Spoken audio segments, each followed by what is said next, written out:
Good morning, Year 5, and welcome to your English lesson today for Thursday, the 7th of January 2021. We're making a bank of vocabulary which we can use in our writing in the coming week. So all of this vocabulary that we make today will be a basis of words that we can use to make our writing really exciting and really interesting and engaging over the course of this term. So not just for our final outcome, but any other writing that we're going to do as well. I'll make it really interesting. So, to begin, we're going to recap and have a think and look over all the predictions that we made yesterday.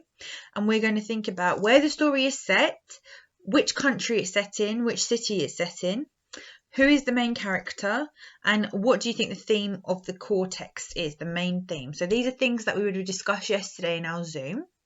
So have a think over that. Have a look over your notes so all of this is fresh in your mind, ready for today's learning.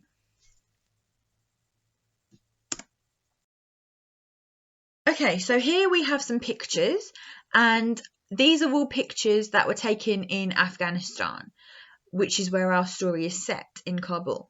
So if you look over these pictures, again, pause the video if you like, if you need to. They are in your remote learning pack too. Look over these pictures and have a real look and think about, what do you see? What does Afghanistan look like to you? Did you expect it to look like that? Did you expect it to look different? Why do you think it looks like this? Okay, so have a think about all of these things while you're looking at the picture. And on this next, I want you to look at the pictures and think about what you saw when you were watching the news round video in Tuesday's lesson, and think about different adjectives that you can use to describe Afghanistan. So again, you can use a thesaurus to help you up-level your words, up-level your work, and come up with new words to broaden your vocabulary list. So to help you think of things to write about and words to come up with, I've created some questions for you to think about. So what can you see? How do the buildings look? What do they look like? What do the people look like? How are they dressed? What do you think it would feel like to live there? What do you think the weather's like? Do you think it's a hot country, a cold country? What ambience do you think surrounds the city? So do you think it's quite a happy, jolly place to live?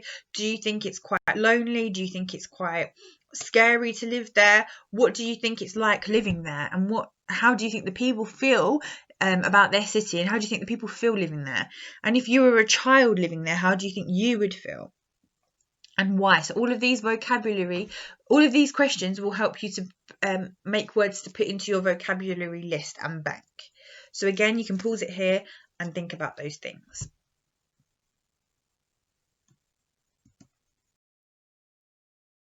Once you have created your list of exciting vocabulary, I would like you to create some sentences to describe Afghanistan and the setting of the book.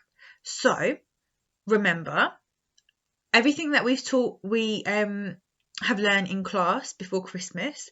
So using powerful verbs, ambitious adjectives, adverbs, using all of these things to make your writing exciting, engaging, making your sentences extended by using fronted adverbials, noun phrases, subordinating conjunctions and clauses. All of these things that we learned before Christmas, use them now and show off and show how good you are at writing these sentences using all of this vocabulary that you've come up with today. Once you've written your sentences, I would like you to think about how the language you've used impacts the reader. So how do you want the reader to feel when they read your sentences? Do you want the reader to read your sentence and have an image in their head of what Afghanistan looks like? Do you want them to be able to feel the emotion in the setting that you're describing? Do you want them to understand how it feels to live in Afghanistan? Will they be able to smell what you are describing, the smell of the city? Would they be able to hear the sounds that you were describing? Think back to when we described the jungle in Running Wild. We use all of our senses. Do the same here. What can you see? What can you hear? If you were in that city, what do you think you'd be able to hear? Again, refer back to the newsround video if you have to, and write how you want that language that you've used to impact the reader. What do you want the reader to feel like when they read your work? And I've put some stems in there to help you do that. I'm looking forward to hearing all of your amazing sentences in our Zoom call today and seeing how you wanted the reader to feel and hearing all of your responses. So I look forward to seeing them later. And as always, any questions, come onto the Zoom at 11 o'clock and I will be there to answer them all. Have a good day, everybody.